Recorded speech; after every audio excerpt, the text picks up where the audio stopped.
अगर इस समय आपकी सांसें रुक जाएं, दिल की धड़कन थम जाए और यह शरीर बिल्कुल स्थिर हो जाए, तो क्या सब कुछ समाप्त हो जाएगा? या फिर कुछ ऐसा है जो शरीर से परे भी है? एक ऐसी शक्ति जो देखी नहीं जा सकती परंतु अनुभव की जा सकती है, जिसे विज्ञान अब तक पकड़ नहीं पाया और जिसे आध्यात्मिक ग्रंथ आत्मा कहते हैं। तो प्रश्न यह है, क्या आत्मा सच में होती है? क्या मरने के बाद कुछ बचता है? और अगर आत्मा है तो हम कौन हैं? यही कुछ रहस्यमय प्रश्न है जिनका उत्तर विज्ञान के पास भी नहीं है। आज की इस प्रस्तुति में हम इन्हीं रहस्यों को खोलेंगे। कृपया वीडियो को अंत तक देखें और चैनल को सब्सक्राइब अवश्य करें। विलंब न करते हुए आरंभ करते हैं।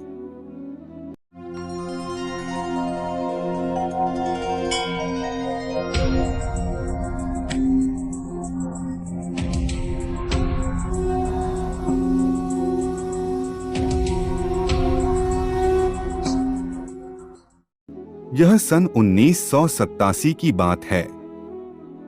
उत्तर प्रदेश के एक छोटे से गांव में एक 7 साल की बच्ची अचानक अपने माता पिता से कहती है कि मैं इस घर की नहीं हूं। मेरा असली घर तो आगरा में है और मेरी मृत्यु एक कार दुर्घटना में हुई थी। शुरुआत में सभी ने इसे बच्चों की कल्पना समझा, परंतु जब उस बच्ची ने अपने पिछले जन्म के घर, गली और परिवार का सही वर्णन किया तो सबके पैरों तले जमीन खिसक गई। टीवी पत्रकार पहुंचे, खोजकर्ता आए और वह बच्ची आज भी इस देश की सबसे चौंकाने वाली पुनर्जन्म की कहानियों में सम्मिलित है। क्या वो आत्मा थी जो एक शरीर छोड़कर दूसरे शरीर में आ गई थी? आत्मा का विचार सैकड़ों सालों से है, परंतु आज का मानव तर्क चाहता है, प्रमाण चाहता है। 1907 में एक अमेरिकी डॉक्टर ने दावा किया था कि मनुष्य की मृत्यु के समय शरीर का भार लगभग 21 ग्राम कम हो जाता है। उसने कहा कि हो सकता है यही आत्मा का भार है। निसंदेह ही इस प्रयोग को वैज्ञानिक रूप से आलोचना भी मिली, परंतु एक प्रश्न अब भी जीवित है। अगर आत्मा नहीं होती तो फिर मृत्यु के बाद वह ऊर्जा कहां जाती है जो इस शरीर को चला रही थी? भगवत गीता में श्री कृष्ण अर्जुन से कहते हैं कि न जायते म्रियते वा कदाचि, अर्थात आत्मा ना जन्म लेती है ना मरती है। वह नष्ट नहीं होती, वह तो बस शरीर बदलती है। जैसे हम पुराने वस्त्र उतारकर नए पहनते हैं। मृत्यु के द्वार से लौटे हुए कई लोगों ने ऐसी स्थितियों का अनुभव किया है जहां उन्हें कुछ मिनटों के लिए मृत घोषित कर दिया गया। फिर कुछ चमत्कार हुआ, वह लौट आए, परंतु कुछ कहानियां लेकर। वह बोले कि उन्होंने अपने शरीर को ऊपर से देखा, एक सुरंग दिखाई दी जिसमें रोशनी थी। कुछ ने दिव्य संगीत सुना और कुछ को किसी अदृश्य शक्ति ने वापस भेजा। विज्ञान इसे मस्तिष्क की प्रतिक्रिया कहता है, परंतु प्रश्न यह है, अगर मस्तिष्क मर चुका था तो वह सब दिखा कैसे? अध्यात्म आत्मा के बारे में क्या कहता है? उपनिषद कहते हैं कि यह आत्मा ही ब्रह्मा है। बुद्ध ने आत्मा को ऊर्जा का रूप माना जो जन्म जन्मांतर में बदलती रहती है। एक खोजकर्ता ने कहा था कि सचेतना एक ही शरीर में सीमित नहीं है। कुछ वैज्ञानिक यह भी मानते हैं कि चेतना केवल मस्तिष्क की प्रक्रिया नहीं है, बल्कि ब्रह्मांडीय स्तर पर एक ऊर्जा है। यानी शायद आत्मा एक ऊर्जा है जो शरीर के द्वारा अपना अनुभव करती है। प्रश्न यह है कि क्या आत्मा को प्रमाणित किया जा सकता है? अब तक आत्मा को देखा नहीं जा सका है, परंतु क्या केवल देखा जाना ही अस्तित्व का प्रमाण है? वायु नहीं दिखती, परंतु वायु को अनुभव किया जा सकता है। तो आत्मा क्यों नहीं हो सकती? भगवत गीता में श्री कृष्ण कहते हैं, वासांसी जीर्णानि यथा विहाय नवानि गृह्णाति। जैसे मनुष्य पुराने वस्त्र त्याग कर नए धारण करता है, वैसे ही आत्मा पुराने शरीर को छोड़कर नए शरीर में प्रवेश करती है।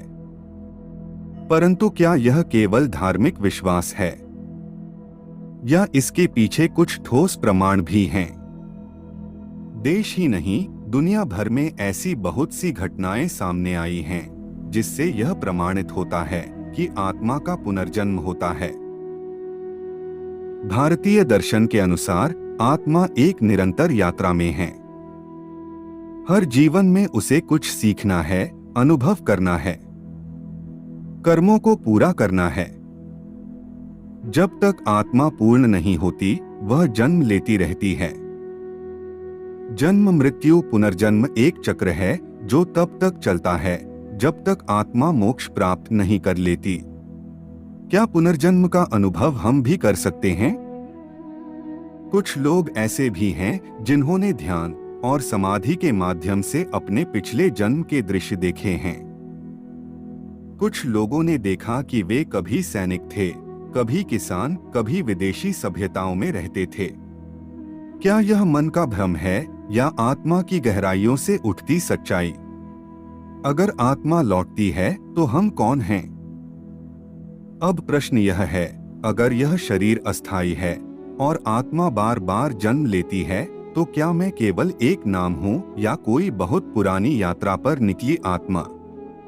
आप हमें कमेंट करके बताएं कि क्या आपने कभी आत्मा को अनुभव किया है। आत्मा को जानने के दो रास्ते हैं।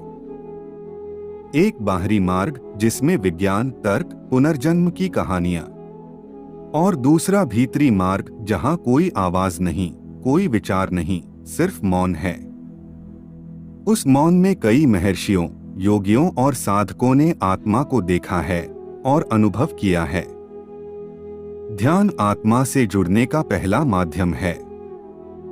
प्राचीन भारत के योगियों ने बताया कि जब मन स्थिर हो जाता है, विचार रुक जाते हैं और शरीर भी चुप हो जाता है, तो एक तीसरी चीज जागती है। एक साक्षी जो सब देख रहा है मगर कुछ नहीं कहता, वही साक्षी आत्मा है। समाधि ध्यान की चरम अवस्था है जहां साधक का अहंकार समाप्त हो जाता है। मैं कौन हूं? इस प्रश्न का उत्तर अनुभव में आता है। महर्षि रमण ने कहा था कि आत्मा को जानने के लिए कुछ नया जानना नहीं पड़ता, बस जो झूठा है उसे छोड़ना पड़ता है।